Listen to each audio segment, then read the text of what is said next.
I'm gonna do the thing, and I'm gonna call this, we're making content, all right? After all, I need content, so we're gonna do my quote-unquote reaction to the Fire Emblem Engage trailer. Ready? Fire Emblem oh, trust me, I noticed that too. All right, are you ready? Let's make content. All right, so this is a trailer. It just literally, so this trailer just came out today. It came out this morning. I saw it as soon as it basically got uploaded to YouTube. I didn't catch the direct live because I was busy. So here's the trailer for Fire Emblem Engage. On the continent of Elios. So things to note here. I'm gonna be pausing this constantly, by the way. So things to note here. The ring here is basically a bunch of characters from the previous Fire Emblem games. A lot of them are essentially the protagonists, the lords from each one. For example, you have Marth, Celica, I believe this is Sigurd, Leaf, Roy, Lynn, Erica, that's Ike, Micaiah. Oh god, I don't remember who this one is. It's not Rob, it's Lucina. Yeah, it's Lucina because she's got the mask. I think that's Corrin. Yeah, that's Corrin, and then there's Byleth, okay. We called upon heroes from other worlds to aid us. Heroes known as So, emblems. So first of all, they're calling the heroes emblems in a game called Fire Emblem. The binding. Oh, weakens. look at the. You can tell he's a bad guy because he's got a purple background and he's got pale skin. What are these ears? These ears are so comically long. So look at this man's design. He looks like a VTuber. This is this is the new HoloLive generation. Actually, no, this doesn't look like a HoloLive character. Like, this doesn't look like HoloStars. This looks like Niji Sanji. I'm not even joking. That looks like a Niji Sanji character, like VTuber that just popped out. Okay, I don't think it's HoloStars enough. I think this is Niji Sanji. It's too chaotic. I just can't get over this design. Oh look, it's the Blue Eyes White Dragon. Okay. And like in all Fire Emblem games, we need to have the token lolly character, and this must be it. Look, engage because you have rings?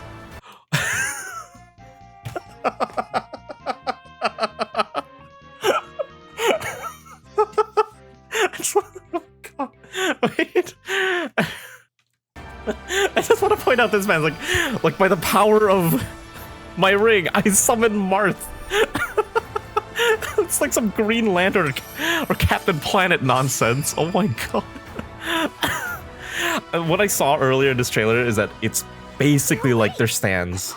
Are they twins? They have to be twins, right? They have the same color hair. They have the same color eyes. They have to be twins, right?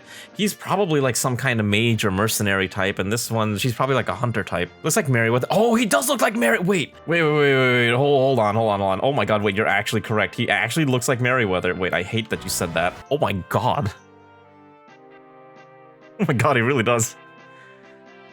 It's just the blue. Like if you replace his hair just entirely blue, this man looks like Merryweather. Like, I'm not even joking. Okay, you could insert Merryweather in here and it would still be the same. That's amazing. Oh wait, hold on. Wait, we can actually see their classes. Wait, hold on. Let's go back. That's how long I've been asleep. Oh my gosh, he's been asleep for 1,000 years. All right, so what do we got? Okay, so mage, healer. Okay, it's not the Cain and Abel archetype technically, but maybe they are. And there's your Jagan. So yeah, I mean, I guess it is Cain and Abel. Maybe it's like a magic Cain and Abel this time around. That's kind of neat. So mage, cleric type, unless she's allowed to use attacks. All right, fine. You got your thigh highs because you're trying to look cute, fine. This dude's got like some huge pauldrons and the spikes are so comical, but you know, I'll forgive it, it's whatever. Overall, I think it's fine. He just stands out. I can't get over his Colgate toothpaste look. Or it's like Crest or whatever brand of toothpaste you want that's like red and blue. It's just so silly to look at.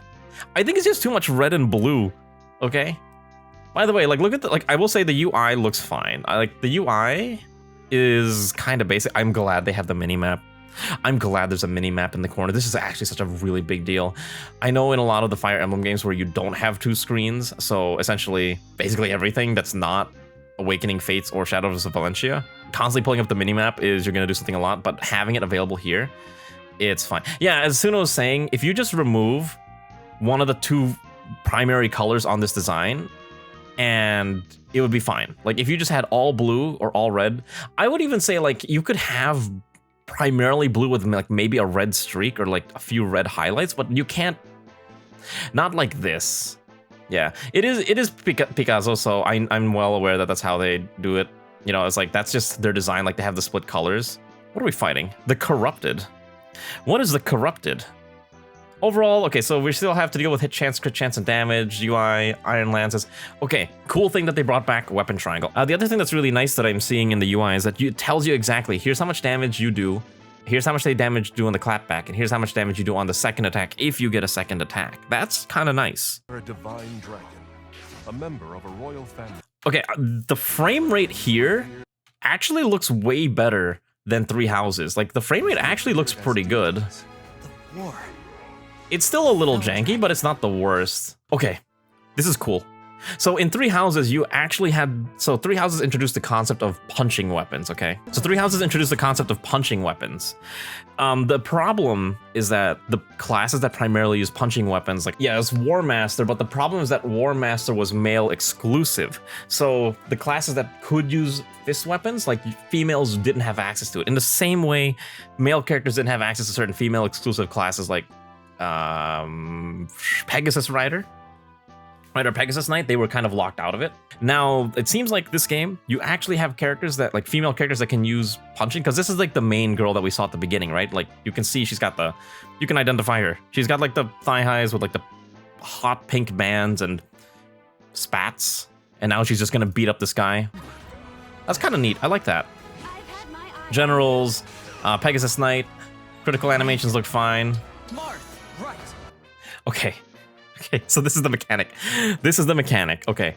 So, it seems like you equip rings, and it becomes like your stand? So you have your main characters, and then you have your emblem rings that you can choose which one to equip, and they probably give you...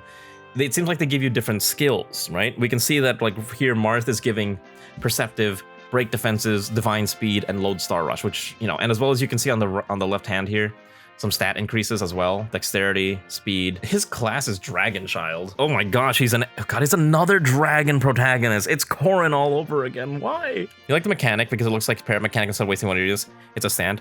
Yeah, I mean, it's not the worst mechanic. I just think it's like really silly. But that's why it's called Engage. Now, the fact that you're calling it Engage and then you have a bond level with them is kind of okay. But yeah, see, look, it's literally your stand. It's literally his stand. I don't...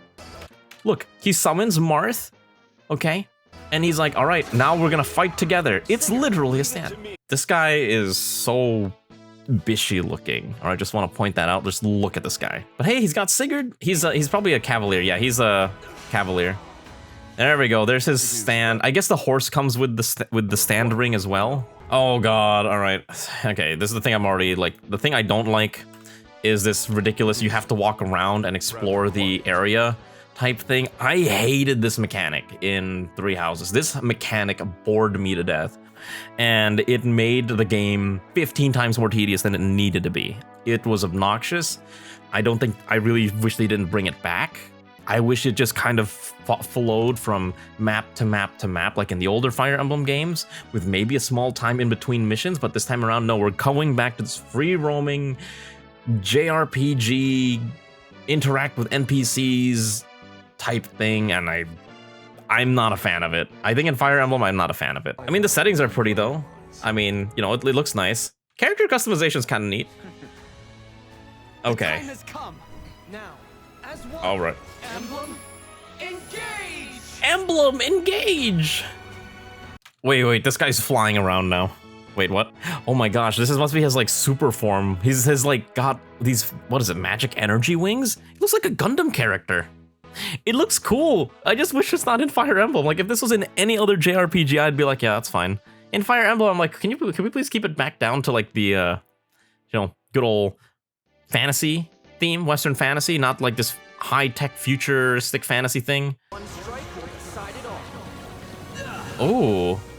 Okay, some of these... so that's actually a really interesting skill. That's a really interesting skill right there that we just saw. I don't know what it's called. Momentum is probably like a post-attack thing, but this skill lets him move through units and attack everything in his path. That's not a move we've seen before. So it must be something you have to, it must be an activated attack. It's not just a normal attack. But that adds a lot of, interesting, potential for positioning and for how you approach maps. Very cool stuff. Okay. I saw that. Okay, this is like the thing that caught my eye the first time I saw this trailer. Okay. It's like she's just summoning Celica as a stat. I don't know why I saw this, and I thought it was some of the funniest thing I've ever seen. This thing, like, I lost it. When I was at work and I saw this, I was holding back laughter because the idea of just like Celica being summoned as a stand on top of like all the other characters just seemed so funny to me. Okay, and it's like this like little girl too. I don't like her dress. Celica is just like, helping her cast super magic, and now she's got Ragnarok, which was Celica's signature spell. She asked me to gather all of the rings and bring peace back to Elios. All right, let's see. What else is going on? Yeah, there's the Fell Dragon. Oh, you gotta have them working together. Summon your favorite VTuber as a stand. Yeah, exactly. The crazy thing is that this game's coming out in like less than 4 months. I was actually surprised when I saw that this game is coming out in January. Because of that, how close that date is, I'm going to assume that this is not going to get delayed at all. Like, this is a 4-month lead window. If a game was out for like, a year or, half a year out, then I would expect a delay. But a 4-month delay window, that's not. It sounds like they're pretty confident that they can get the game out. Let's take a look at this ending art real quick, and let's just poke a look at all the different characters. We're gonna put on some Fire Emblem. Oh, it's not. Can you imagine if they did a crossover with Hololive? You know what?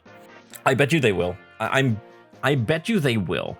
Fire Emblem as a franchise has generally been very resistant to outside crossovers. That's why we haven't seen outside IPs and games like Fire Emblem Heroes. But in a full game like this, with the idea of stand characters, I could see them being like, here's a Korone ring, right? Because I know Korone enjoys Fire Emblem as well, because she sang the Fire Emblem song. But we could see like an Okayu ring, we could see like a Fubuki ring. I could see them being in here. And we'll probably see like some of the EN ones, like maybe Ina. I could see that legitimately being DLC. Yeah, I know Lyn is very popular. She's essentially become the poster girl for Fire Emblem 7. My big issue is that Lyn's role in the plot in Fire Emblem 7 isn't necessarily that big. She's essentially the tutorial storyline, right? And, she contributes a little bit to the plot line, but for the most part, she doesn't have a huge stake in the plot compared to like Eliwood or Hector, who are actually the main characters of Fire Emblem 7. And that's kind of like my biggest issue, how Lyn has ended up being like the poster girl. She's a fun character, like I'm not gonna lie. I like Lyn, but I wish that it had been, Hector instead, because Hector doesn't get a lot of representation outside of the memes from, Fire Emblem Heroes, right? Because, we don't get a lot of Axe Lords is the main thing. And he was a very strong, very cool, very, macho Axe Lord that I think a lot of people just like. I liked him a lot, but, Lyn is also a fine character. I just would like they do literally, like, they pick someone else. Let's take a look at the characters in the poster, because I'm kind of curious what we got. So let's see here. So Marth, obviously, here's our main protagonist. If it's just the hair, everything else about it, I'm fine with. I just don't like the hairstyle. Not the hairstyle is fine. The hair coloring is what bothers me. Same thing on the female one, like the two-tone hair. I'm okay with the heterochromia. I think heterochromia is really cool on protagonists or even villains, like whatever. The hair just makes them look like out-of-place VTuber characters that should probably go in another title. I think if it had been like a consistent color tone, it would have been a lot more acceptable for me in the context of Fire Emblem. I think their uniforms are fine. Here's another like friendly witch character maybe, or maybe she's a bad guy and she's going to be a friend later on. Designs look great in grayscale, but the color choice is not made for this game. Yeah, the color choice is too vibrant. I wonder if they're doing this because they thought the color scheme actually fits what they're trying to go for. So previous Fire Emblem games have tended to be, for lack of a better word, be very kind of drab in their color. It's not a vibrant game, right? So I think what they're trying to do here is they're trying to make Fire Emblem bright and pop, right? Like it's a very pop color aesthetic. And you compare this to something like Three Houses, which is a lot more drab and muted. So let's go pull up the trailer for Fire Emblem Three Houses, right? So let's do... So like if we look at the overall game world, right? Like the whole thing is just... It's gray. It's not gray, but there's a lot of muted colors to the world, right? Obviously, aside from the characters, right? A lot of it is like gray, dark, olive, you know, whatever's going on in here. It's not a very bright game. And then you compare that to Engage, and it's just popping in your face. So I think that's the aesthetic that they were going for, which I understand, but I think it is too much. I want to hear what the JP voices sound like. JP trailer. I want to listen to the JP trailer. Because let's be real, when I buy this game, I'm gonna play it in Japanese. Gosh, look at that. I don't know why the dragon looks like a cobra is like the other thing. Gosh. I won't lie, I don't like the super overly villain-looking villain. I kind of wish that the villains were a little more, you know, hard to tell. I want to know more about this character. I like her outfit. Like, I'm not gonna lie. I think her design is really funny. You know what she reminds me of? She reminds me of, she vaguely reminds me of Melusine from FGO. I don't know what it is, but it does. The problem is they brought in the previous designs. They all went in the multicolor design. Everyone will look like Confetti Wall. We could work. Yeah, that's also another way of thinking about it. I do see what you mean. Like if they had gone in on the, they should have leaned super hard onto the pop aesthetic, right? Like if you look at this, like look at how saturated the world is. I think that's the thing that makes it stand out like even more. See, it's like if you look at the color saturation, it's cranked up on this. If you compare that to Three Houses, which is like way more subdued. I'm gonna listen to the magic Cain and Abel pop up. I wanna hear what they have to say. That's a clown. That's a spearman. That's a witch.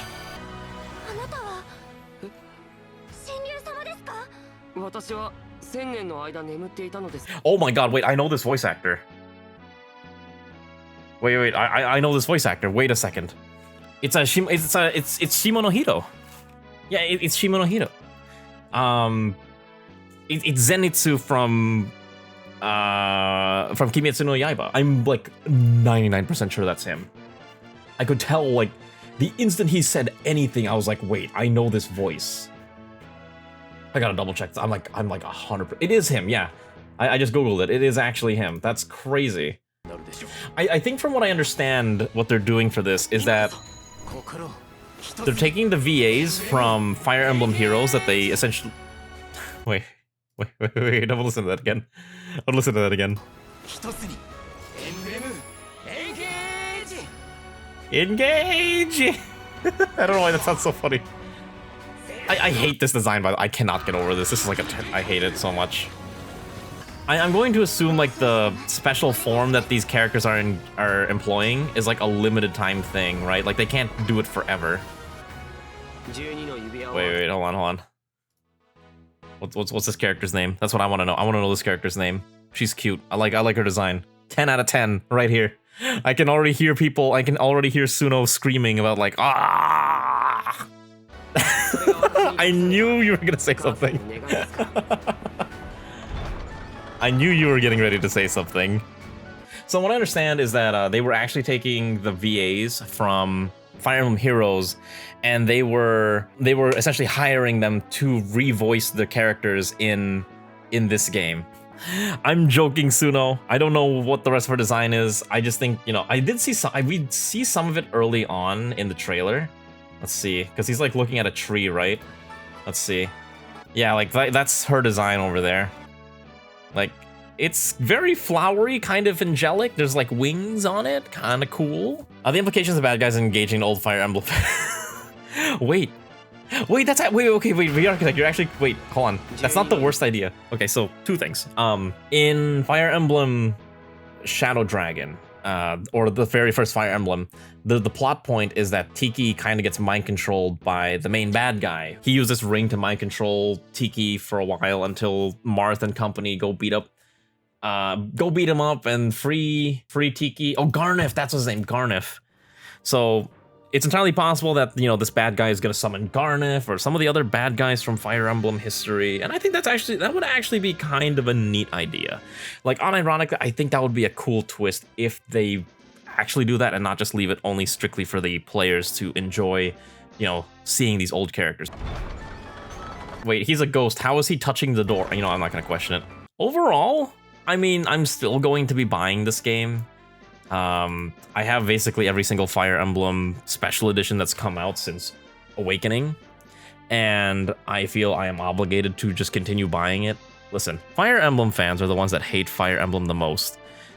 But the only thing that they hate more is other Fire Emblem fans with differing opinions. A lot of people are going to have different opinions on this game, and I think the biggest divisive topic is going to be the design of the protagonist. You know, the funny thing is, like, this was leaked months ago. Yeah, so I remember, like, when the, yeah, it's like, you can see people here were going, like, oh my god, but when, like, everyone's like, there's no way this could be real. Like, everyone's, like, looking at this leak, and if you want to know what that leak looked like, it looked like this, right? Like, this was the protagonist, everyone's like, there's no way.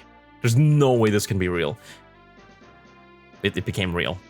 It became real. This ended up being our protagonist, Chan. I'm sure over time, you know, people will be like, yeah, it's fine. People are gonna stop caring as much as the years go by. Gameplay-wise, I think gameplay-wise, Engage looks fun. I actually like how the gameplay looks in this game, and I'm actually excited to play this. I'll complain about the character design, but I will just play, you know, I'll survive, right? I'll survive the protagonist looking really funky and all this other weird mechanics in here. I think it's fine. Overall, I'll buy the game, I'll play it. I'm probably not going to stream it. I think this is a game I want to experience on my own time, but I'm very much looking forward to playing this. This part I hated so much in Three Houses, and I was hoping they didn't bring it back. Why is Ghost Marth just standing there? Why is Ghost Marth just standing there? Like, what is he doing? Why is there just a sheep here? Wait, this sheep looks so weird. Or ram. Wait, I don't know what it is, but I think the way that they shaved it, it almost looks like it's wearing pants. I'm not even joking, like, this thing looks like it's wearing pants. This guy looks like he's wearing pants. Like, I could just literally take a blue color, right? And I could just be like, this man is wearing, this thing is wearing jeans. Like right here, like, this is just, he's just wearing jeans. I don't know what else to describe it. Like, he's got, like, shorts on and everything. Like, it's so weird to look at. I don't know why it looks so weird. He used Manscaped on the bottom. Oh my god. This sheep was sponsored by Manscaped. Subscribe now for $5 off your first box and support the channel. I don't know. I'm not sponsored by Manscaped. 4 realms surrounding a holy land. Oh boy, let's take a look at these 4 nations, shall we? So we have the evil kingdom of red lava. Okay. We have the I was about to say something else. We have the desert kingdom, obviously, where people wear light clothes and they probably wear turbans somewhere in there, and they follow a bunch of other stereotypes. We have the mountain kingdom of probably ice, okay, where they're very rugged and tough individuals. Okay. We have the green kingdom of verdant fields and everything is peaceful and happy. That's probably where our protagonist is from. It's either that or it might be actually Northeast might be, oh, you're right, this might actually be a water theme. Well, ice and water go hand in hand. It's probably like maybe Viking themed, right? Viking or Russian themed would be my assumption. Down here we have the generic fantasy green grass and fields. Probably where our protagonist is from. Or that's where he starts off, but he probably is from, he was probably born here in the middle area, because this middle area is not surrounded by the evil black lands of doom and gloom. Probably like the Fireland. It's probably like I bet you it's like built around some kind of volcano. They're rugged mountain people. I don't know what this is. This looks like washi tape for some reason. Like, who took washi tape and taped over this map? I don't understand.